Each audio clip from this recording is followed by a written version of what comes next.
Alors, je suis Olivier Lamotte, je suis ingénieur de recherche à l'UTBM et je suis porteur du projet Crunch Lab. Je suis Jean-Luc Compeau, je suis responsable du SEB Lab, qui est le laboratoire d'innovation du groupe SEB. Bonjour, je suis Stéphane Gavarini, je dirige le dispositif Fabrique de l'innovation de l'Université de Lyon, qui pilote notamment le projet d'Open Lab académique eFactory. C'est très important d'avoir un lieu tiers pour favoriser l'innovation parce que ça permet d'ancrer les projets dans un endroit physique, d'avoir un espace dans lequel on va pouvoir laisser une trace et donc permettre ainsi à différentes équipes de pouvoir se succéder sur un même projet qui pourrait durer longtemps. Ça permet également pour les jeunes projets d'avoir une domiciliation, c'est-à-dire de pouvoir constituer sa société dans un lieu sans être obligé de louer directement des locaux en propre.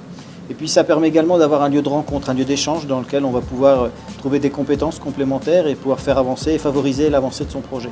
Comme on vient de le dire, il est tiers, donc il n'est pas particulier à un métier, donc il permet effectivement d'être neutre vis-à-vis des métiers et de ne pas connoter l'un plutôt que l'autre et de favoriser la collaboration, ce qui est essentiel à l'innovation. Au sein de la future eFactory et dans les prélieux actuels de la Fabrique de l'innovation, l'idée est de pouvoir proposer à une entreprise, en particulier une TPE, PME ou une start-up, mais également des grands groupes, des services simples comme de la réservation de salles, jusqu'à des services et des actions plus complexes comme des challenges ou des projets longs impliquant des étudiants. L'idée étant de pouvoir permettre à ces entreprises de mettre un pied à l'université sans forcément devoir s'engager sur des projets trop complexes, trop lourds et trop longs.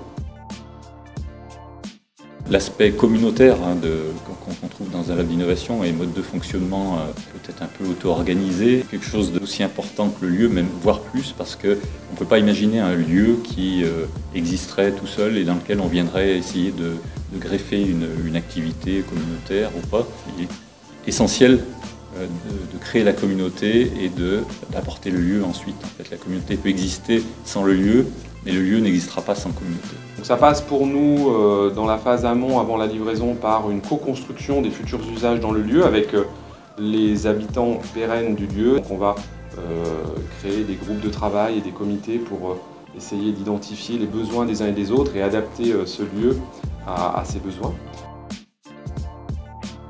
La réponse est complexe parce qu'effectivement l'Open Lab n'est pas le lieu de la confidentialité. C'est tout à fait possible d'accueillir des projets confidentiels dans un Open Lab, mais ils vont perdre tout un intérêt en termes de relations, en termes d'échanges avec les autres participants, les autres locataires on va dire de l'Open Lab. Il faut que le projet soit un minimum ouvert et ça c'est le porteur du projet qui va pouvoir choisir en fonction de ses contraintes, en fonction du domaine d'activité, eh bien où est-ce qu'il va pouvoir mettre le curseur entre un projet complètement confidentiel et un projet complètement ouvert.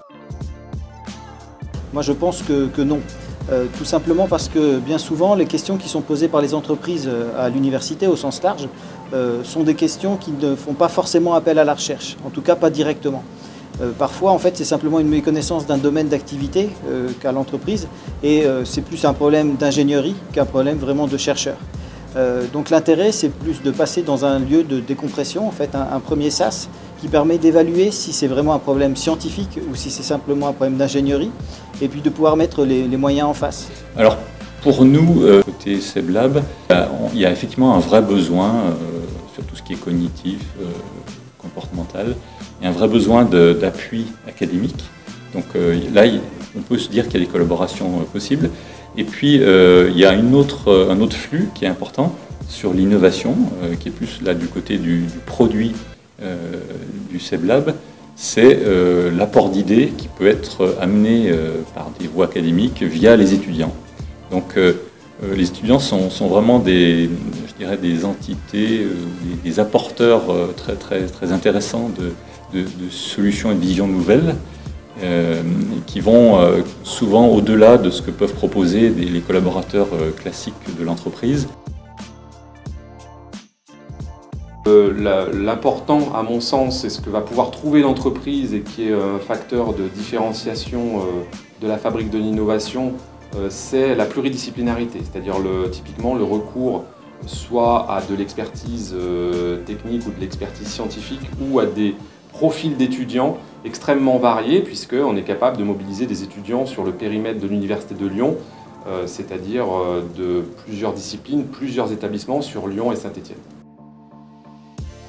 On doit, nous, toujours être en mode proposition pour pouvoir justifier notre existence et toujours apporter du nouveau à l'entreprise. C'est vraiment de réussir à stabiliser un modèle économique dans lequel il y a une part qui est laissée importante pour la masse salariale. Il est toujours faisable de trouver des budgets, des subventions pour acheter du matériel, mais une machine seule présente assez peu d'intérêt. Il faut vraiment les compétences qui sont associées, et là ça passe par de l'humain. Alors les grands enjeux pour nous dans les années à venir, c'est outre de co-construire les futurs usages dans le bâtiment e-factory, d'avoir une réflexion sur la soutenabilité du modèle économique. Et on est université, donc on n'a pas vocation à être rentable bien sûr dans ce lieu, mais néanmoins on cherche à avoir un modèle économique vertueux. On a aussi dans ce bâtiment un espace résidence de projet et résidence d'entreprise. On souhaite accueillir des acteurs socio-économiques. Et ça, pour que ça fonctionne, il va falloir qu'on ait une démarche de communication pour faire connaître ce lieu, faire venir des entreprises, alors certes endogènes, issues soit de la deep tech, soit des étudiants entrepreneurs, ça se fera je pense assez naturellement, mais aussi faire venir des entreprises exogènes, et ça c'est tout l'enjeu de mettre en visibilité ce lieu pour attirer ces entreprises-là. La flexibilité et la souplesse, c'est quelque chose d'extrêmement important qu'il va nous falloir mettre en place.